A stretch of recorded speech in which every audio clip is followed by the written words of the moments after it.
ओम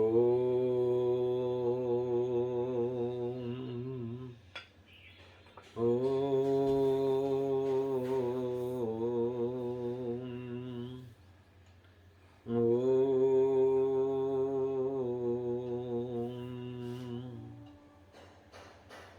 ओंकारं बिंदु संयुक्तं नित्यं ध्यायन्ति योगिनः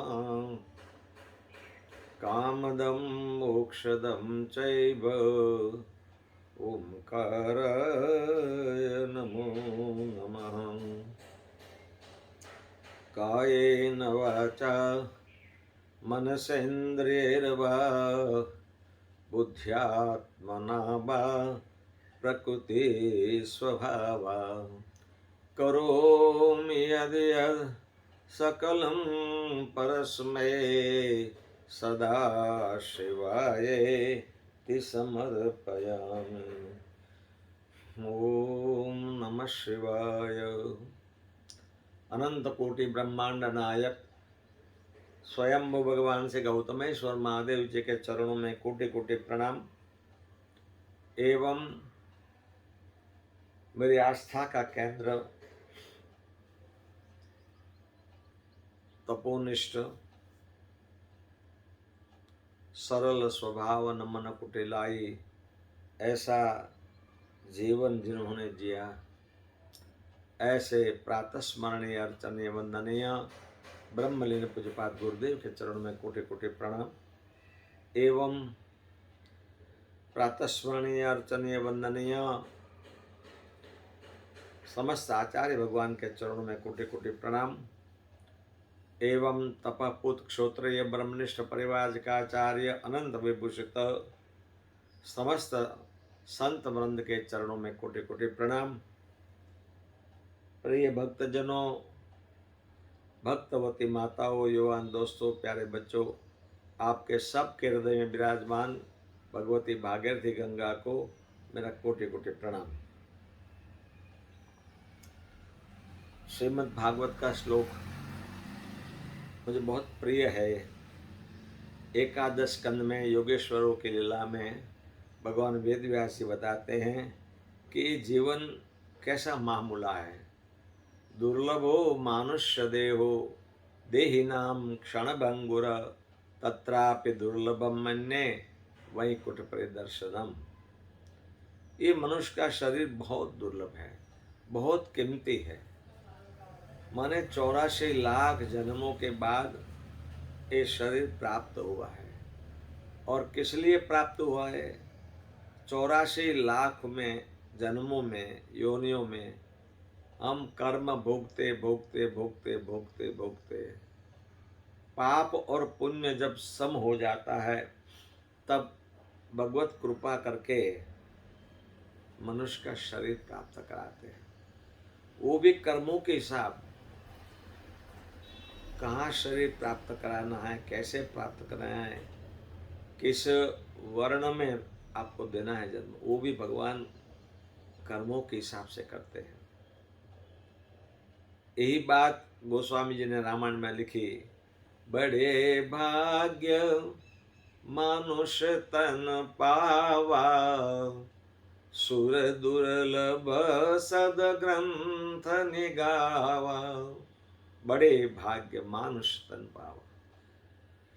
कितना बड़ा भाग्य होगा कि मनुष्य का शरीर मिला है।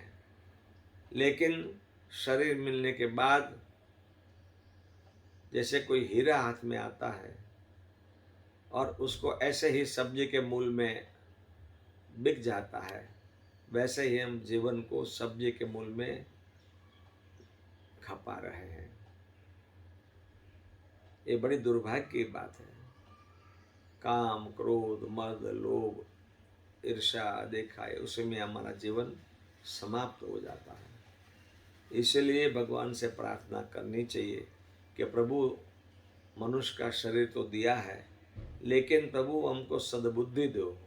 बुद्धि सर्वसामान्य जीवों में है, प्राणी मात्र में बुद्धि है। प्राणी मात्र अपना जीव बचाने के लिए प्रयत्न करते। किसी को मरना अच्छा नहीं लगता है, कोई भी योनि में हो, तो किस लिए हमको शरीर प्राप्त हुआ है? ये मनुष्यत्व, जो मनुष्य का शरीर प्राप्त हुआ है, ये बहुत बड़े भाग्य का फल है। एक गांव में एक बड़ा व्यापारी रहता था, अपनी पत्नी और इकलौता बेटा थे साथ में। अब समय के हिसाब से छोटी उम्र में सेठ बीमार हो गई, असाध्य बीमारी हो गई, तो उसने एक बड़ा पत्थर का टुकड़ा अपनी पत्नी को बताया था, इस अलमारी में मैंने रखा है, उनको संभल के रखना, वो तुमको परेशान नहीं होने देंगे। थोड़े समय में सेठ का शरीर शांत हो गया। उनकी पत्नी को याद आ गया, अपने बेटे को कहा, बेटा ये पत्थर को बेचना नहीं है, इनका मूल्य करा के लाओ। तुम्हारे पिता ने ये रख के गए हैं, अलमारी में है, ताला के अंदर है, इसका अर्थ है कि उसमें कोई कीमत आनी होनी चाहिए। लड़का उस पत्थर को लेकर निकला। सब्जी बेचने वाले बैठे थे, उसको पूछा कि भाई ये पत्थर की कीमत क्या है, हमको उसके बदले में क्या मिलेगा? बोले भाई 2 गाजर मिलेगा, मुझे तो ये तोलने में काम लग जाएगा। ठीक है। आगे गया, किसी दुकानदार को पूछा। दुकानदार ने देखा पत्थर तो चमकीला है, भाई 200 रुपया मिलेगा तुमको। अच्छा। फिर आगे गया, सोनार के दुकान पे, सोने ने देखा है कीमती पत्थर, उसने कहा 20,000 रुपया तुमको मिलेगा। अच्छा। वो कोई हीरा वाले के दुकान पे गया, डायमंड वाले को पूछा, भाई इसकी क्या कीमत है, कृपया बताएंगे आप? बोले भाई 1,00,000 रुपये मेरे को दूंगा। उसको लगा इसका अर्थ है कि ये पत्थर है कीमती, और माँ ने कहा था बेचना नहीं है, भाव निकालना है। उस गांव में सबसे बड़ा हीरे का जो व्यापारी था, बहुत सज्जन आदमी था, उनके पास गए, कहा कि सेठ जी कृपया मेरे पर कृपा करो, और मेरे पिता की अमूल्य चीज़ हमको मिली है, इसकी क्या कीमत हो सकती है, आप जरा कष्ट करके मुझे दिखाओ। व्यापारी बहुत अच्छा सज्जन आदमी था, भगवान को मानने वाला था। उसने कहा बेटा 1 करोड़ रुपया में नहीं मिलेगा, करोड़ों रुपया खर्च करने पर ऐसा डायमंड नहीं मिलेगा, ये बहुत कीमती डायमंड है, तो कहीं ऐसे गुमनाम नहीं हो जाना।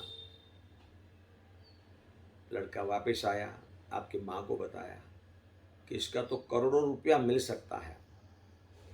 देखो एक रूपक है, ये जो शरीर मिला है, जो आत्मा है, वो करोड़ों रुपया के मिलते पर भी नहीं मिलेगा। इसलिए भगवान वेद व्यास ने कहा दुर्लभो मानुष्य देहो, मनुष्य का शरीर बहुत दुर्लभ है, करोड़ों रुपया देने पर भी दोबारा ये शरीर नहीं मिलेगा, और एक दफ़ा आंख बंद हो गई फिर पुनरपि जन्मम पुनरपि मरणम पुनरपि जननी जठरे शयनम।